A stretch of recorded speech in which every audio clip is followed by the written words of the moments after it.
ఏపీకి Xavier school of management రాబోతుంది. So ఇంతకుముందు అంటే 5 సంవత్సరాల క్రితమే అంటే ఏపీ ఎప్పుడైతే ఉమ్మడి రాష్ట్రం నుంచి విడిపోయారో అప్పుడే ఏపీలో ఇది రావాల్సి ఉంది. అప్పుడు చంద్రబాబు హయాంలో గ్రీన్ సిగ్నల్ ఇచ్చారు. కాకపోతే జగన్మోహన్ రెడ్డి గారు దీనికి అనుమతించలేదు అని చెప్పేసి అయితే మరి వార్తలు వచ్చాయి. అండ్ మళ్ళీ ఇప్పుడు రాబోతుంది అని చెప్పేసి మరి చెప్తున్నారు.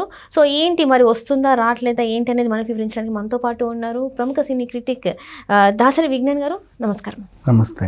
ఇప్పుడు ఏపీకి అంటే చాలా వరకు సంస్థలు వస్తున్నాయి, అన్నీ చాలా పెట్టుబడులు పెట్టడానికి కూడా అన్ని రకాలుగా కూడా చంద్రబాబు నాయుడు గారు చాలా వరకు కష్టపడుతున్నారు. అట్ ద సేమ్ టైం ఇప్పుడు జేవియర్ స్కూల్ ఆఫ్ మేనేజ్మెంట్ కూడా అంటే మన ఇక్కడ ఇండియా వైజ్గా చూస్తే సెకండ్ ప్లేస్లో ఉంది, టాప్ 2లో ఉంది. సో అలాంటిది ఆంధ్రప్రదేశ్కి అమరావతికి వస్తుంది అంటే ఏంటి అంటే అమరావతి క్రేజ్ పెరిగినట్టేనా?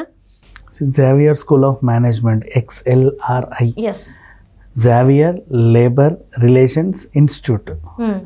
సో వీళ్ళ స్కూల్ ఆఫ్ మేనేజ్మెంట్ ఏంటంటే జంషెడ్పూర్లో 1949లో స్టార్ట్ అయింది. యాక్చువల్ మన స్వాతంత్రం వచ్చి 2 ఏళ్ళకే స్టార్ట్ అయింది.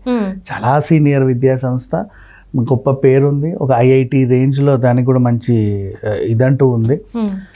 సో వాళ్ళు కూడా ప్రతి రాష్ట్రంలో విస్తరించాలి అనుకున్నారు. ఇప్పుడు హైదరాబాద్ లాంటి ఏరియాలో అంటే కాంపిటీషన్ ఎక్కువ కాబట్టి they may or they cannot అంటే ఓ మోస్తారు ఉంటుంది బిజినెస్ ఓసో. ఏపీ లాంటి డెవలపింగ్ స్టేట్ అయితే కాంపిటీషన్ లేదు కాబట్టి వాళ్ళు అక్కడ ఎదగలరు. అండ్ అక్కడ నుంచి చెన్నైకి, అక్కడ నుంచి బెంగళూరుకి, అక్కడ నుంచి హైదరాబాద్కి ఎవరెవరైతే పిల్లల్ని పంపిస్తున్నారో వాళ్ళని పంపాల్సిన అవసరం లేకుండా అక్కడే జాయిన్ చేయించవచ్చు. పైగా ఇంకోటి ఏంటి, దీనివల్ల స్కిల్ డెవలప్మెంట్ నేర్చుకుంటారు. ఇంతకుముందు చంద్రబాబు నాయుడు గారు కూడా స్కిల్ డెవలప్మెంట్ అది ఎందుకు పెట్టారు అంటే వీళ్ళందరూ స్కామ్ అన్నారు. తర్వాత సంగతి ఇక్కడ పిల్లల్ని ఇక్కడే చదివించి ఇక్కడే ఉత్తీర్ణులై ఇక్కడే జాబులు ఇప్పిద్దాం. రైట్. వాళ్ళకి దేంట్లో ఇంట్రెస్ట్ ఉంటే దాంట్లో ITIలు ఉంటాయి, ITI లేకపోతే ఇంకేమైనా ఉంటాయి. ఇంకోటి హోటల్ మేనేజ్మెంట్ అంటే హోటల్ మేనేజ్మెంట్, పోనీ సినిమాలు అంటే సినిమాలు, ఇంకేమంటే ఇంకోటి టెక్నికల్గా కానీ దేంట్లో అన్నా కానీ ఆయనకి దేంట్లో ఇంట్రెస్ట్ ఉంటే దాంట్లో తోద్దామని చెప్పేసి నేర్పిద్దామనేసి అనుకున్నారు. సో మన యువతకి ఇక్కడే మనం చదువు ఉన్నత విద్య నేర్పించి ఇక్కడే ఉపాధి కల్పిస్తే ఇక్కడే ఉంటారు, ఎక్కడికి వెళ్లకుండా. వాళ్ళు ఇక్కడే ఉండడం వల్ల మన స్టేటే డెవలప్ అవుతుంది. నెక్స్ట్ అలాగే స్కిల్ టీమ్ ఇక్కడ ఉంది అంటే కంపెనీలు ఇక్కడికి వస్తాయి ఎత్తుక్కుంటూ. వీళ్ళు అక్కడికి వెళ్ళాల్సిన అవసరం లేదు. రకరకాల ఒక కంపెనీ పెట్టగానే ఇంటర్వ్యూలు తీసుకుంటారే భలే ఉన్నారు ఇక్కడే వెంటనే పెట్టేస్తారు. అంటే వాడు అక్కడ నుంచి మోస్ట్లీ ఇప్పుడు నెల్లూరు, కావలి, ఇల్లంతా అటువైపు మన తిరుపతి, చిత్తూరు, ఈ జనాలు ఒంగోలు నుంచి మొదలు పెడితే వీళ్ళందరూ కూడా వెళ్ళి చెన్నైలో జాబులు చేస్తారు. విజయవాడ నుంచి, గుంటూరు నుంచి తీసుకుంటే వీళ్ళందరూ హైదరాబాద్కి వస్తారు. రాయలసీమలో ఏమో బెంగళూరు వెళ్తున్నారు జాబులు చేయడానికి. అక్కడ ఆంధ్రప్రదేశ్లో ఎవడు చేస్తున్నాడు, ఎవడు చేయట్లేదు. ఎందుకు చేయట్లేదు అంటే లేవంటున్నారు. That's all. IT కంపెనీస్ ఎక్కువ లేవు, ఒకటో రెండో ఏదో అట్లా ఉండి లేనట్టున్నాయి. సో అలా ఇప్పుడు అక్కడ కూడా ఒక IT హబ్ వచ్చి అండ్ అక్కడ కూడా గొప్ప గొప్ప పరిశ్రమలు పడితే లేనట్టేనంట. దానివల్ల ఉపయోగం ఏం లేదంటున్నారు. అండ్ అలాగే మోస్ట్లీ పెద్ద పెద్ద కంపెనీస్ ఏమైనా వస్తే ఇప్పుడు విద్యా సంస్థలు కూడా ఉన్నత విద్యా సంస్థలు ఉంటేనే ఆ రేంజ్ పాస్ అవుట్ అయిన వాళ్ళందరికీ కూడా ఆ రేంజ్ స్కిల్ ఉంటుంది. వాళ్ళకు కూడా ఆయా శాఖల్లో ఇప్పుడు మనకి సింపుల్ చెప్పంటే మన అమీర్పేటలో ఉన్నాయి బోర్డులు ఉంటాయి, మైత్రి దగ్గర కుప్పల తిప్పలు. అవునా? బ్లాక్ మొత్తం అంటే అక్కడ నుంచి ఇక్కడ వరకు ఒక డబ్బా ఇంతే ఉంటుంది. ఇన్స్టిట్యూట్ 10 మంది స్టూడెంట్సే ఉంటారు. ఆ 10 మందిలో నాకు తెలిసి 10కి 10 లేకపోతే 9 మంది ఆంధ్ర నుంచి వచ్చి చదువుకునే వాళ్ళే ఉంటారు. ఏవో కోర్సులు నేర్చుకొని ఇక్కడ ITలో జాబులు చేద్దాం అనుకుంటారు. ఇవన్నీ అక్కడే ఉంటాయి, వాళ్ళు అక్కడే చేసుకుంటారు కదా, అక్కడే జాబులు ఎత్తుక్కుంటారు, అక్కడే ఎంప్లాయ్మెంట్ ఉంటుంది. అండ్ ఇప్పుడు ఇక్కడికి వచ్చి కూడా వీళ్ళు ఏం చేస్తున్నారు తెలుసా? ఇంకొకటి అంటే స్టేట్ డెవలప్మెంట్ అవ్వడానికి ఒక చిన్న ఎగ్జాంపుల్ చెప్తా.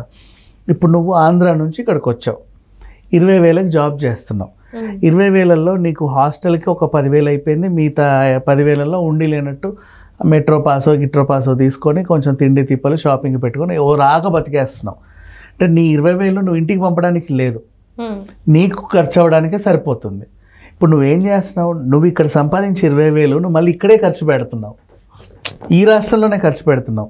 ఇక్కడ నుంచి 10,000 తీసి పక్క రాష్ట్రంలో పడేట్లా. అవునా? నువ్వు ఉప్పు పప్పు కొన్నా ఇక్కడే కొంటున్నావు, నువ్వు పెట్రోల్ కొన్నా ఇక్కడే కొంటున్నావు, బస్ పాస్ తీసుకున్నా ఇక్కడే తీసుకుంటున్నావు, నువ్వు ఇక్కడే సంపాదించి ఇక్కడే ఖర్చు పెడుతున్నావు. సో ఇక్కడ రాష్ట్ర ఆదాయం పెరుగుతున్నాయే తప్పితే రాష్ట్రానికే ట్యాక్స్లు వస్తున్నాయి తప్పితే పక్క రాష్ట్రానికి ఉపయోగపడేది ఏం లేదు.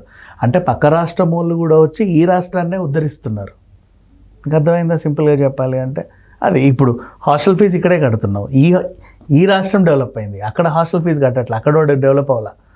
ఇక్కడే తిండి తింటున్నావు, ఇదే డెవలప్ అయింది, ఇక్కడే బట్టలు కొంటున్నావు, ఇక్కడే చెప్పులు కొంటున్నావు, అక్కడ కొనట్లా నువ్వు, అక్కడ ఆదాయం ఏం లేదు. సో ఆ రకంగా చూసుకుంటే అక్కడ పిల్లలు అక్కడే ఉంటే వాడు షాపింగ్ అక్కడే చేస్తాడు, తిండి అక్కడే తింటాడు, తిరగడం అక్కడే తిరుగుతాడు, అక్కడ కూడా ఆదాయం పెరుగుతుంది ఆ రాష్ట్రానికి కూడా. సేమ్ సింపుల్ మన సినిమా కూడా అంతే. ఇక్కడ అమ్ముకుంటున్నారు కానీ రాష్ట్రంలో ఏం వాళ్ళకు ఒరిగేదేం లేదు. ఇట్లా చూసుకుంటే మోస్ట్లీ ఇప్పుడు చంద్రబాబు నాయుడు గారి హయాంలో ఈ XLRI అనేది ఇప్పుడు కొత్తగా వచ్చిందేం కాదు, గతంలోనే వచ్చింది. CRDA కూడా వీళ్ళకు ఒక 250 కోట్లు వాళ్ళు పెట్టుబడి పెడదాము అంటే వీళ్ళకి కొన్ని ఎకరాల స్థలం కూడా 50 ఎకరాల స్థలం కూడా ఇచ్చింది, హ్యాపీగా అది చంద్రబాబు నాయుడు గారి ఉన్నప్పుడు. ఇక వాళ్ళు అప్పుడే ఇక రిబ్బన్ కట్ చేద్దామా, భూమి పూజ చేద్దామని వచ్చినప్పుడు జగన్ వచ్చేసి కంచేసేసాడు, నువ్వు రావద్దు ఇక్కడికి పో అని. ఎందుకు అంటే మాకు తెలియదు ఎందుకు అనేది, ఆయన చేసిన పనులని అడ్డుకోవడమే మా డ్యూటీ, అది మంచిగా చెడ మాకు అనవసరం, తర్వాత సంగతి తర్వాత చూసుకుందాం, ముందైతే ఆపేసేయండి పనులు. 5 ఏళ్ళు అయింది, వాళ్ళు ఏం చేస్తానులే అక్కడికి ఎందుకు అవసరమా అని చెప్పేసి అనుకున్నారు. తర్వాత ఇప్పుడు మళ్ళీ చంద్రబాబు నాయుడు గారు రాగానే వాళ్ళకి ఏంటంటే కన్ను పడింది, అరే ఇదేదో ఉంది కదా, మళ్ళీ ఈయన వచ్చాడు, 50 ఎకరాలు ఏవో ఇస్తామన్నారు, 250 కోట్లు మహా అయితే పెట్టుబడి పెడితే పెడదాం, ఏవో కోర్సులు నేర్చుకొని ఇక్కడ ఐటీలో జాబులు చేద్దాం అనుకుంటారు. ఇవన్నీ అక్కడే ఉంటాయి, వాళ్ళు అక్కడే చేసుకుంటారు కదా, అక్కడే జాబులు ఎత్తుక్కుంటారు, అక్కడే ఎంప్లాయ్మెంట్ ఉంటుంది. అండ్ ఇప్పుడు ఇక్కడికి వచ్చి కూడా వీళ్ళు ఏం చేస్తున్నారు తెలుసా? ఇంకొకటి అంటే స్టేట్ డెవలప్మెంట్ అవ్వడానికి ఒక చిన్న ఎగ్జాంపుల్ చెప్తా. ఇప్పుడు నువ్వు ఆంధ్ర నుంచి ఇక్కడికి వచ్చావు, 20,000కి జాబ్ చేస్తున్నావు, 20,000లో నీకు హాస్టల్కి ఒక 10,000 అయిపోయింది, మిగతా 10,000లో ఉండి లేనట్టు మంచి ఇన్స్టిట్యూట్ ఒకటి పెట్టుకుందాం, ఆంధ్రాలో కూడా మనం విస్తరించుకుందాం అని చెప్పేసి వాళ్ళ ఆలోచన. మళ్ళీ ప్రపోజల్ పెట్టగానే ఇమీడియట్లీ ఆయన ఓకే చేయడం, CRDA కూడా స్థలం అప్పచెప్పడం, 250 కోట్ల పెట్టుబడితో వాళ్ళు ముందుకు రావడం. జస్ట్ అంతే, మహా అయితే రేపు ఇంకా పనులు స్టార్ట్ అయిపోతాయి. ఒక 1-2 ఏళ్లకు భవనాలు కూడా వచ్చేస్తాయి. ఇంచుమించు వాళ్ళు ఇంకా 3 ఏళ్ళకి కార్యకలాపాలు కూడా స్టార్ట్ చేసేస్తారు. సో అంటే మొత్తానికి అయితే అమరావతికి ఒక కొత్త కళ అయితే వచ్చేస్తుంది. అంటే ఈ రకంగా సరిపోదు, ఇంకా రావాలి. అదే మొత్తానికి అయితే ఎన్ని రోజుల్లో ఏవైతే ఆగిపోయాయో పనులు, సో ఇప్పటి నుంచి అయితే ఆ పనులన్నీ స్టార్ట్ అయిపోతున్నాయి. ఇప్పటి వరకు ఎవరైతే ఆగిపోయారో అంటే పెట్టాలా వద్దా అనుకున్న వాళ్ళు కూడా ఇంకా వీళ్ళు ఇప్పుడు విల్లింగ్ ఉన్నారు, ఓకే ఖచ్చితంగా పెట్టవచ్చు మనం ఇక్కడ ఏపీలో అని చెప్పేసి చాలా వరకు ఆగిపోయిన వాళ్ళు కూడా వచ్చేసి పెడుతున్నారు. అండ్ చూడాలి ఇంకెంతమంది వస్తారు ఏపీకి అనేది మనకి ఇంకా వెయిట్ చేయాలి. అంటే చాలా తక్కువ రోజులు ఇది చంద్రబాబు నాయుడు గారు వచ్చి నాట్ ఈవెన్ ఇంకా ఒక 1 మంత్ కూడా అవ్వట్లేదు. అంటే తను 12న అయితే ప్రమాణ స్వీకారం చేశారు కాబట్టి ఇంకా 1 మంత్ కూడా కాకముందు ఇన్ని వస్తున్నాయి. ఇంకా ముందు ఇంకెన్ని తీసుకొస్తారన్నది చూడాలి. థ్యాంక్ యూ సో మచ్ అండి. Thank you so much.